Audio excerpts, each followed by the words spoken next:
Inaina saya sibuk atau ndi?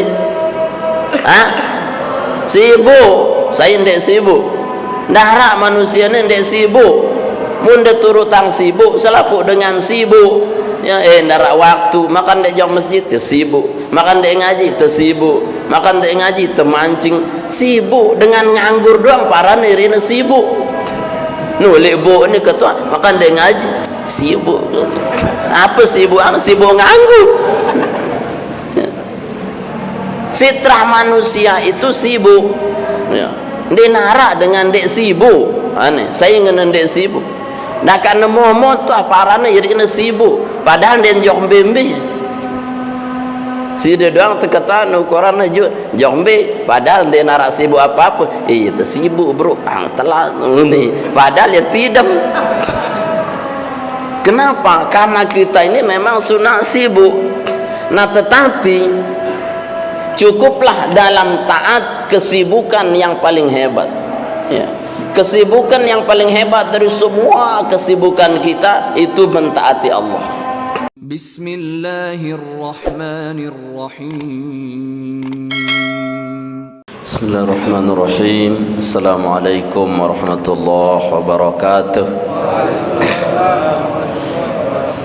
Al-Mukarramun, segenap tokoh agama, tokoh masyarakat, para asatidz yang tiang takzimi, tiang muliakan, mami-mami tiang, bapak-bapak, ibu-ibu, remaja-remaji, singkatnya hadirin, jamaah majelis ilmu yang dimuliakan Allah Subhanahu wa taala.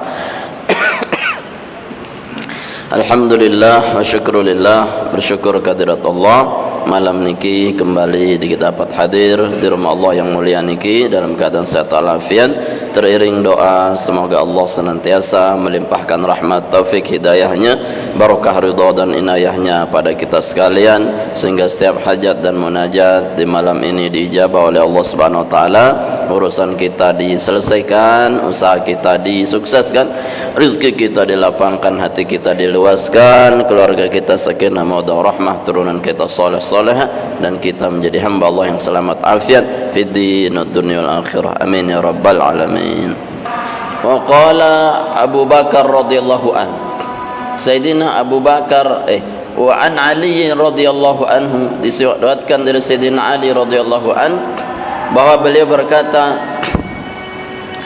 anna min na'imid dunya yakfika al-islamu ni'matan. Nah niki sering tiang sampaikan, fa inna a'zama ni'amillahi lil 'abdi ikhrajuhu lahu minal adam ilal wujud wa ikhrajuhu minadh dhulumati ilal kufri ila nuril islam.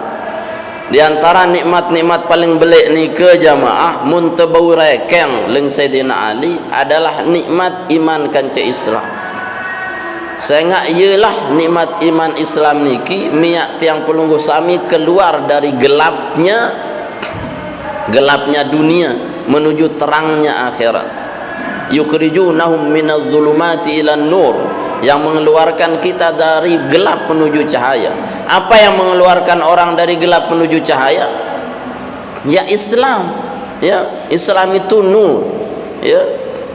Gelap itu adalah kekafiran, kemaksiatan. Maka kalau pelungguh niki bermaksiat, berarti pelungguh menutup diri dari cahaya iman dan Islam. Tapi ketika kita beramal dalam iman dan Islam, itulah yang mengeluarkan kita dari kegelapan.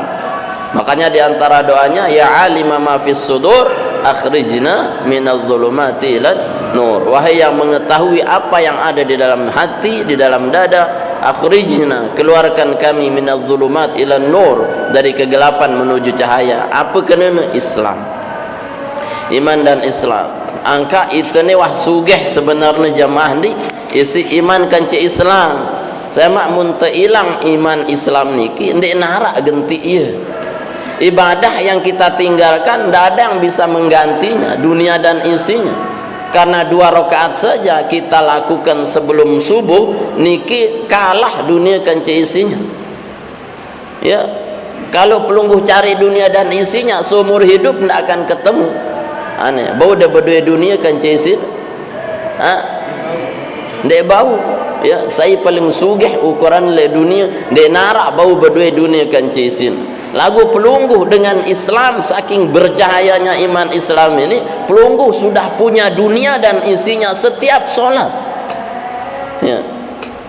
2 rakaatnya sebelum subuh, apalagi subuhnya. Ya.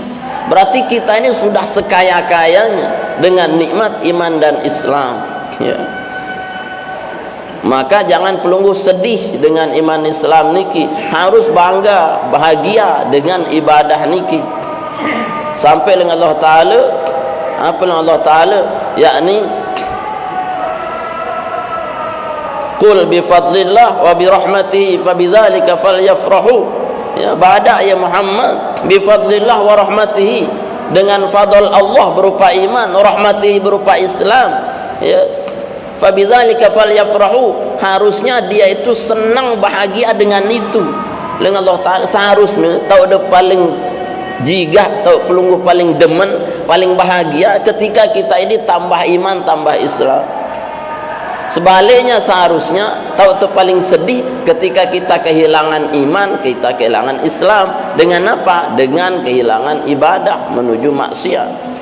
Karena maksiat kita mendatangkan kegelapan dari cahaya, taat kita mendatangkan iman, cahaya keluar dari kegelapan. Nah niki angkat syukurlah pelungguh jamaah ni, ndarak kepeng itu susah. Ingat kita masih punya iman dan Islam, itulah bahal baik dari Allah Subhanahu wa taala. Wa inna minasyughli yakfika ta'atu syughlan, dan diantara kesibukan yang banyak itu ni sibuk ndi ina saya sibuk atau ndi sibuk, saya ndek sibuk. Ndarak manusia ni ndek sibuk, mun de turutang sibuk selapuk dengan sibuk. Ya, ndarak waktu makan dek jauh masjid tersibuk, makan dek ngaji tersibuk, makan dek ngaji temancing, sibuk dengan nganggur doang. Para nirina sibuk. Nulik bu ni ketua makan dek ngaji sibuk. Apa sibuk? Sibuk nganggur. Fitrah manusia itu sibuk. Ya. Dia narak dengan dek sibuk. Aneh, saya ingin dek sibuk. Nah kan momo tu aparana jadi kena sibuk, padahal dia Jombe. Si dia doang terketan ukuran aja Jombe, padahal dia narak sibuk apa-apa. Itu sibuk bro, telah ni. Padahal dia tidak. Kenapa? Karena kita ini memang sunat sibuk. Nah tetapi cukuplah dalam taat kesibukan yang paling hebat. Ya. Kesibukan yang paling hebat dari semua kesibukan kita itu mentaati Allah. Jadi dari pelungguh langan subuh begawean dari misalkan jam 7 sampai maghrib sibuk tok dengan dunia, fala saddaqa wala shalla, salat tidak, sedekah tidak, selapu ndi. Ya. Summa dhahaba ila ahli yatamatta, lalu jok itu hanya untuk membanggakan hartanya. Apa yang Allah Ta'ala aula laka faula summa aula laka faula, 4 kali celakamu tu mun sida sibuk ngurus dunia. Fala saddaqa wala shalla walakin kadzdzaba wa tawalla thumma dhahaba ila ahlihi yatamatta aula laka faula aula laka faula, 4 kali kata celakanya itu. Kalau kita ngikutin sibuk dunia niki celakanya 4 kali jemaah. Maka jangan sampai kesibukan kita hanya untuk dunia tok. Isi sibuk itu dengan taat. Makanya Allah panggil, subuh dipanggil, zuhur dipanggil, asar dipanggil, maghrib dipanggil, isya dipanggil, malam dipanggil tahajud. Ya. Itulah kesibukan yang paling hebat. Ya.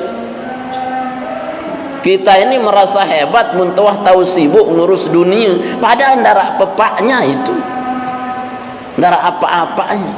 Yang pelungguh hebat itu kalau pelungguh bisa sibuk mentaati Allah. Ya. Pelungguh Junaidi misalkan sibuk jok tutu bawa kamera. Itu bagus satu kan, bagus untuk syiar. Itulah kesibukan yang hebat. Ya, daripada pelungguh melisat jauh kebun ruwe itu laket oleh lapah terus. Ya ndak ada apa-apanya. Tapi kesibukan yang hebat adalah kesibukan mentaati Allah. Kenapa? Sekecil-kecil taat kepada Allah, sebesar-besar karunia dari Allah Subhanahu wa taala. Angka dendek kehilangan sibuk untuk akhirat karena pelungguh sibuk ngurus dunia. Paling minim ya seimbangkan, ya seimbangkan, misalkan 12 jam untuk dunia, 12 jam untuk taat. Ya, ini selapun 24 jam untuk dunia tok. Ya. Angka ukuran yang Nabi apa? Galeng jari kedele, malam jari bangke. Kedele keledes. Kedele benar. Ya. Jangan jadi siang keledai, malam jari bangke. Tahu dah keledai, adin jaran, melena belinat berinat diri, nanto momot. Ya, kerja tok, ya, tolang ne banting keringat ne peras ne ukuran banting tulang peras keringat, ya, pupuran wah mau ne suruh ngelorang manuk kembe kolesterol, bayang udang si maya-maya ndek kanggu, suruh tindolek kasur ndek kanggu kembe salah urat belakang.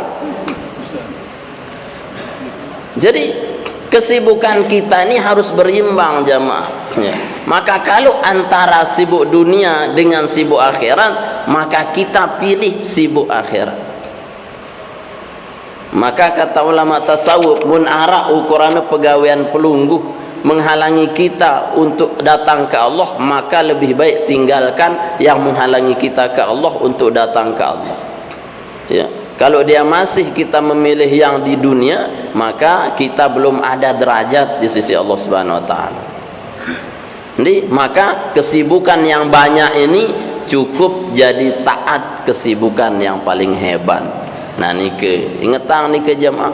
Kemudian wa minal ibrati yakfikal mautu ibratan.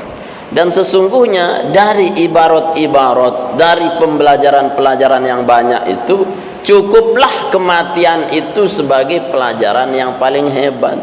Jadi artinya pelungguh mun lalu jok kubur dendek nganjeng beselekep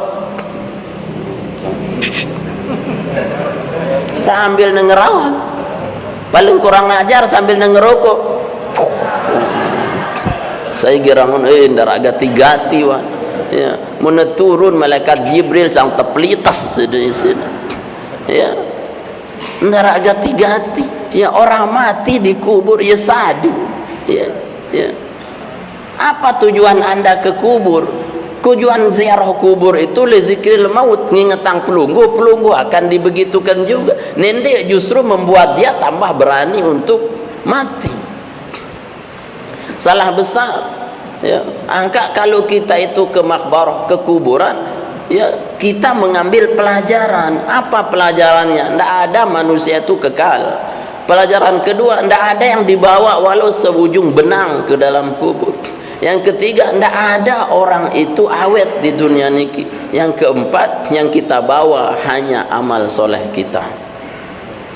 Nah niki, jadi pelajaran paling penting ya di kubur itu.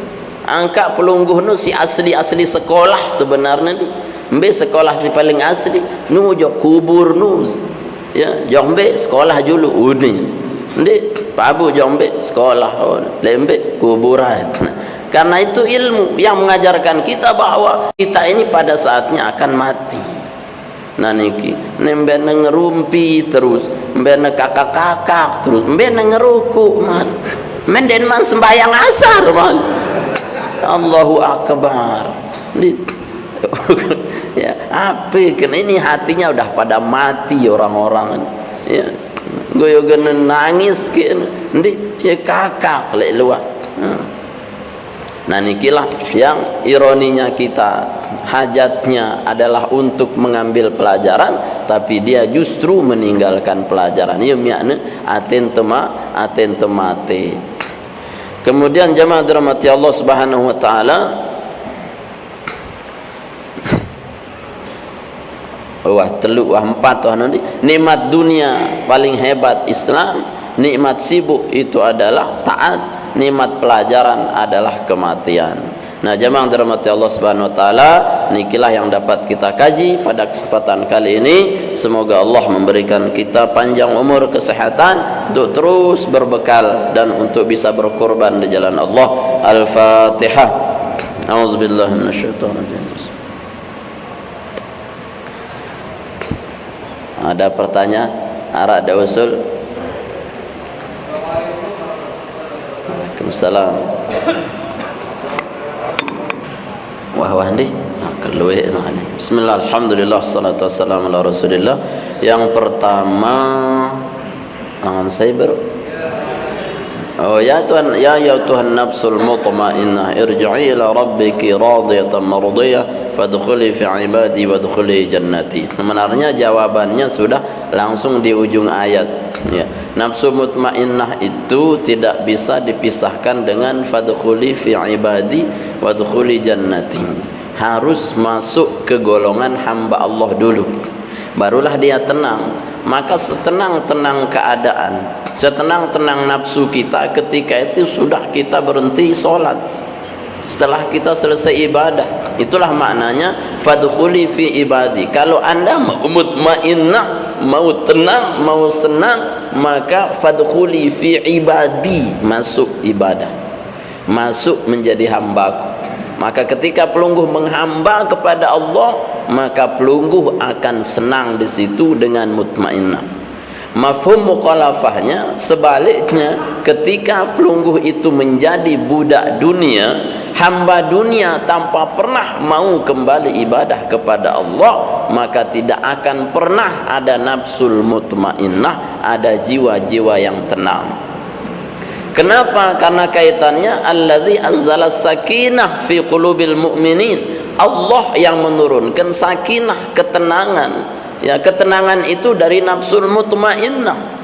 Yang tenang itu tadi dari mana? Dari Allah. Kenapa dia bisa tenang? Yakni liyazdadu imanan ma'imanihim, agar imannya selalu bertambah ke Allah. Berarti iman bertambah karena ada ibadah. Ibadah itu yang menenangkan dia menuju sakinah mutmainnah, maka imannya semakin bertumbuh. Ya, maka niki syaratnya fadkhuli fi ibadi, baru anda layak memasuki wadkhuli jannati, masuk surga. Jadi pesila untuk masuk surga ya hambanya Allah. Siapa? Yang mereka ibadah, yang mereka mengabdi kepada Allah Subhanahu wa taala dengan nafsu mutmainnahnya. Ini wallahu alam.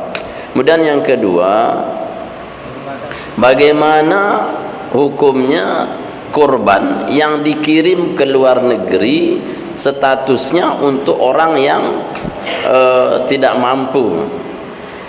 Sah-sah saja, tetapi yang didahulukan pertama kali harus diratakan dulu di ahlul biladnya, di tempat domisili itu. Misalkan lek Karangpanas, luwe dengan si berhak menerima lagu langsung mengirim si Jun Jok Afrika misalkan, lek itu nganga udah maka kirim Jun tuh dengan miskin, aku miskin. Ya, berarti anda zolim. Nah, contoh seperti Saudi itu enggak habis, ya. Di Mekah itu tidak habis sangka ngapa si luwe ne korban niki, maka harus ditransfer ke sana kemari, ditransfer. Yang penting bukan kapan sampainya daging korban itu, yang penting sembelihnya di setelah sholat tanggal 10 Zulhijjah sampai hari tasyrik 13 Zulhijjah, sembelihnya. Kalau baginya kapan-kapan, karena isyarat Nabi kulu makan ya kapan-kapan, watimu kemudian kesedekahkan, wadakhiru dan simpen. Berarti kalau nyimpen ya bisa jadi selebih-lebih 3 hari. Nah, jadi yang dimaksud oleh ulama hadis adalah disimpan sampai lewat tanggal 13 silahkan, tapi jangan digorok lewat tanggal 13. Arab panitia masjid aro jemaah ke menebui-bui daging-daging baturin pun tetampah yun peret dong purang dengan jari korban. Ya. Kalau dibagi silahkan setelahnya, tapi kalau goroknya harus 10, 11, 12, 13. Faman addaha ba'da shalah fa innahu sadaqatun minal qurban wa man addaha min qibali shalah aw min ba'di tasyrik fa innahu sadaqatun minas sadaqat. Nabi saya nampahna hingga solat Idul Adha sampai tanggal 13, maka itulah sedekah korban. Lamun tetampah sindikman solat, artinya sebelum tanggal 10 atau lewat 13, maka dia sedekah biasa. Nah, jadi batas waktunya penyembelihan yakni 10 sampai 13. Baginya ya kapan-kapan, misalkan enak-enak penuh kulkas dua tunu ni sebulan 2 bulan jauh ndek buik-buik pun enak terjual benda sila ya. Yuk kan dia nak ganggu anu jadi korban ndak, karena dah lewat masanya ndak apa-apa. Yang penting sembelihnya ya. Wallahu a'lam. Nah, saya terus Syekhun pertanyaannya pertama, salat sunat fajar. Salat sunat fajar itu afdolnya yang panjang-panjang atau yang pendek-pendek? Yang pendek-pendek. Ayatnya kenapa bahasan Aisyah, ma ra'aitun nabi akhaffus salah, tidak pernah aku lihat Nabi paling ringan, paling pendek bacaannya kecuali salat sebelum subuh, 2 rakaat sebelum subuh. Apa yang dibaca Nabi paling pendek? Al-Kafirun, paling pendek Al-Ikhlas. Nah enggak anu ndekne sunnah si lain, si abdul sunnah nu Al-Kafirun sampai Islam ni laun sabihis kadun dong burung di sembahyang subuh le masjid ya. Yang panjang itu salat subuhnya, yang pendek itu salat qabliyah subuhnya ya. Bil usul mun mele usul sang Malik ya, dengan ulama salat subuh paling pendek selain Al-Kafirun baca alam nashrah sama alam tara ya. Bahasan ulama saya subuh qabliyah subuh isi alam nashrah alam tara maka lam yadurhu syai'a. Bahasa hadis ndek negen terkena isi musibah bahaya apa-apa. Kemudian jika ada musuh tidak akan pernah mempan dia itu dimudaratkan oleh musuhnya. Kemudian dia akan disenangi oleh semua orang. Kemudian hatinya akan dilapangkan. Kemudian rizkinya akan dilancarkan. Nah, lamun bau nawah alam nasyah alam taro si berayat isi salat sunat fajar. Atau semuanya pakai, misalkan pelunggu salat sunat fajar 2 rakaat pakai Al-Kafirun Al-Ikhlas, sampai di masjid ada kesempatan tahiyat masjid pakai alam nashrah, pakai alam taro, itu hebat. Jadi lamun ndak sempat ya udah Al-Kafirun sama Ikhlas saja, ambil yang pendek-pendek. Si kedua apa bro?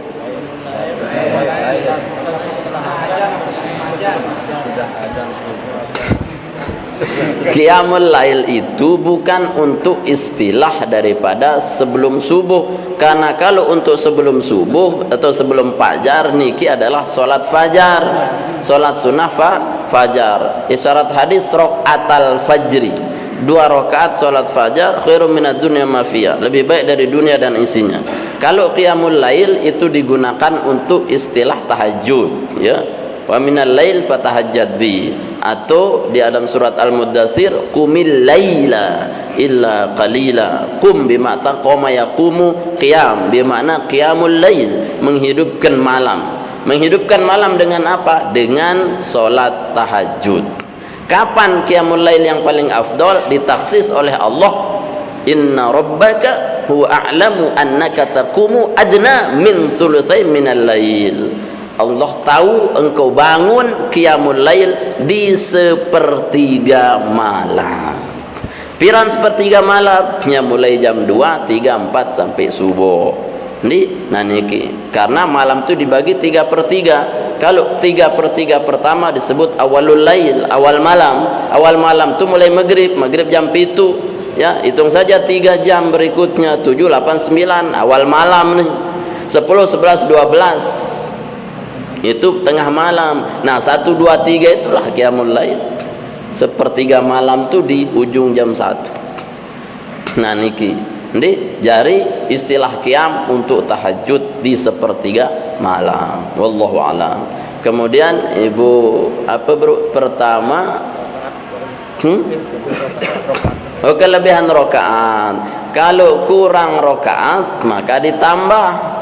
Kalau kurang sujudnya, kurang sunnah abadnya, maka diganti sujud sahwi. Kalau kelebihan, gimana mengurangi? Maka kalau lebih tidak sah. Maka apa? Maka kata Nabi, kalau kita itu ragu apakah kita dapat 3 atau 4, bawa dia ke 3, ambil yang sedikit, kata Nabi. Maka kalau kita ragu 3 atau 4, ambil 3 tambah 1. Ragu 2 atau 3, ambil 2 tambah lagi 2. Seperti itu. Ya, tapi kalau dia lebih, maka itu sudah batal. Kenapa? Karena tidak bisa ditutupi dengan apapun. Ya, maka yakini saja, yakin dendek, yakin lebih, yakin tu di 2 saja mainnya. Yakin tu mainnya di kurang atau di sunnahnya. Ya, jangan yakin sudah dilebih ke aku kelebihan, wah bro ni. Berarti mun dia yakin le kelebihan, batal, ulang lagi. Kalau yakin dikurang berarti tambah. Kalau yakin di sunnah berarti sujud sahwi. Itu kuncinya.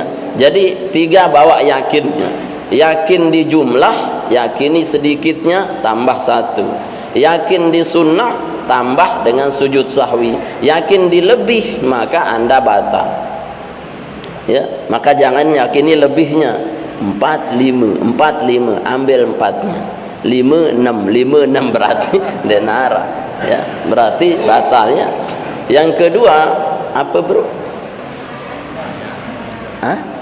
Yang meninggal dimintain sumbangan. Keluarganya yang jauh. Oh, yang meninggal nunggu keluarganya.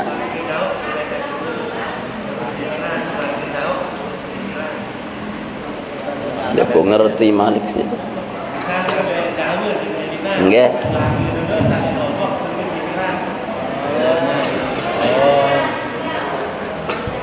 Oh, zikirannya. Zikir ya. Misalnya Jawa Bilinang, Lombok pernah zikir. Oh, lek Jawa tu nembilinang, lek Lombok tu zikir. Kontak. Kan ada kejadian kita ada keluarga sih cerita di mana hukumnya ini boleh apa enggak, ada saudaranya dia meninggal di kampung sebelah, terus dia kan ada kurang alat, dia minta boleh aku minta beras, boleh aku zikiran di rumah saya. Oh, masalah.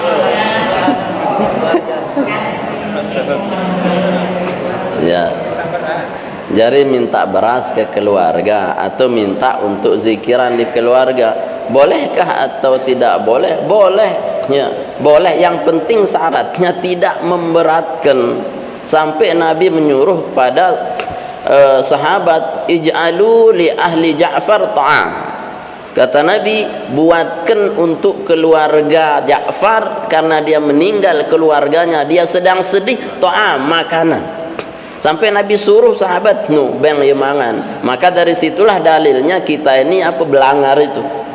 Belangar. Dalilnya sahih, ij'alu li ahli Ja'far ta'am. Kata Nabi, piang ye keloran ampun den sedih lalu Ja'far Itu sebagai takziahnya. Kemudian kita ini belangar, jauh beras, jauh benang, jauh kepeng, ampun dek ini sedih lalu. Ya. Ya, bukan semata-mata bid'ah dolalah, tidak. Ini takziah itu menghibur orang yang ditinggal, orang yang dicintai. Itulah hebatnya Islam. Ya, satu sedih seolah-olah kita merasa sedih.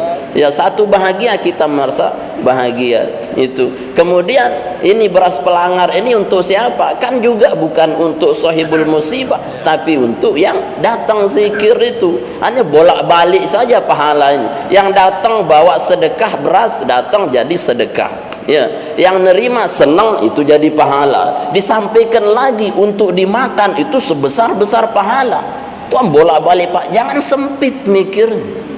Ya, kacau kalau tidak belajar usul fikih kita ini. Ya. Jadi semua itu kan hasanah semua dan syariat semua. Jadi kalau sekarang kita ini minta sama keluarga, dia tarak beras nih, aneh, uang 7 tanggung beras, ara isi munara dengan senang hati, kenapa tidak? Yang penting tidak memberatkan.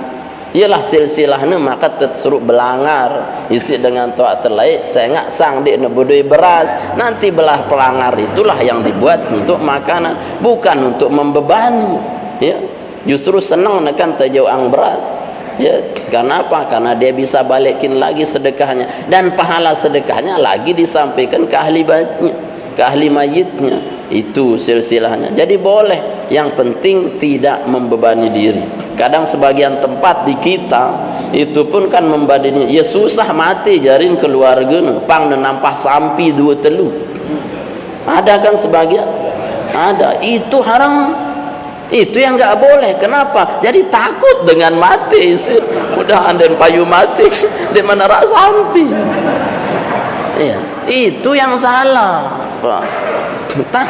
burung dengan bani mati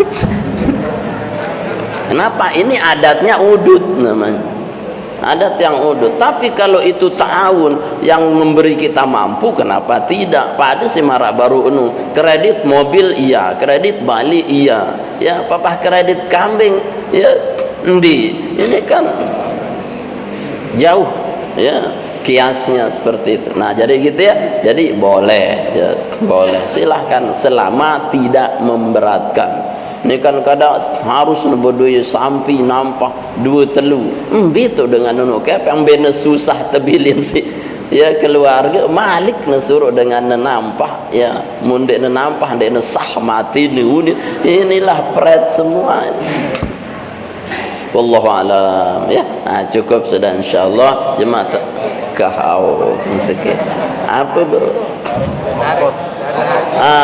sering kita sampaikan bahwa menarik haji itu bukan solusi kenapa karena kita niat menyetor itu sudah dicatat pahala hajinya mun pelungguh cabut berarti cabut juga pahala hajinya neke misalkan umurnya kira-kira leng dokter arokarengkang sebulan mati sida papu ya umur itu urusan Allah tidak ada yang bisa mentakdirkan bisa jadi ya kita lebih daripada itu dicabutlah dia sekarang karena apa karena mau umroh berangkatlah dia umroh ya dapatlah dia pahala umroh tidak menggugurkan kewajiban untuk berhaji karena yang dimaksud rukun Islam itu adalah hajinya bukan umrohnya kenapa karena haji itu mesti rangkaiannya dengan umroh ya karena apa dia haji hanya bulan-bulan tertentu maka kalau pelungguh itu bisa haji dahulukan makanya macam haji itu 3 ifrad tamattu qiran ya itu umrah haji yang tamattu umrah dulu baru haji yang qiran sama-sama umrah langsung haji yang ifrad haji dulu baru umrah artinya kalau kita itu berhaji menggugurkan menyempurnakan rukun Islam kita kalau umrah belum menyempurnakan rukun Islam kita karena dia tidak haji tapi kalau pelungguh disetorkan biasa tetap 30 hari mau meninggal itu sudah dicatat pahala haji sempurna ya pahala sempurna teruskan sudah ya nanti misalkan meninggal siapa yang membadalkan dia lewat setoran itu surat syariatnya bukan asal kita cabut doang milik umroh tetapi apa ndak tahu pengangkat ya udah biarkan saja sida nyetor lillahi taala kapanpun dipanggil itu urusan Allah yang memanggil bukan kita kok 30 tahun nuni lalu kata Allah setahun ya bisa jadi kan tidak ada yang tahu kapan kita dipanggil oleh Allah Subhanahu wa taala kita hanya punya prediksi tapi Allah yang punya kuasa untuk itu yang hari ini ada yang mengatakan karena 3 tahun terberangkat tapi nyatanya dipanggil juga ada susulan nah itulah kita tidak tahu kapan dipanggil oleh Allah Subhanahu wa taala intinya jangan dicabut biarkan saja wallahu a'lam أعوذ بالله من الشيطان الرجيم بسم الله الرحمن الرحيم الحمد لله رب العالمين والصلاة والسلام على أشرف المرسلين سيدنا ونبينا محمد وعلى آله وصحبه وسلم أجمعين اللهم يا رحمن يا رحيم ارحمنا والمسلمين وأنت أرحم الراحمين اللهم يا ناصر انصرنا وأنت خير الناصرين اللهم يا حافظ احفظنا وأنت خير الحافظين اللهم ارزقنا وأنت خير الرازقين الرازقين. اللهم افتح علينا أبواب الخيرات والبركات وأبواب الرحمة والهداية وأبواب النعمة وأبواب السلامة وأبواب الرزق، وأنت خير الرازقين وأنت خير الفاتحين برحمتك يا أرحم الراحمين. اللهم اجعل جمعنا هذا جمعا مباركا مرحوما، وتفرقنا بعد هذا تفرقا حسنا موفقا معصوما. ربنا آتنا في الدنيا حسنة وفي الآخرة حسنة وقنا عذاب النار. صلى الله على سيدنا محمد وعلى آله وصحبه وسلم، والحمد لله رب العالمين. الفاتحة. آمين. سبحانك اللهم وبحمدك أشهد أن لا إله إلا أنت أستغفرك وأتوب إليك. السلام عليكم ورحمة الله وبركاته.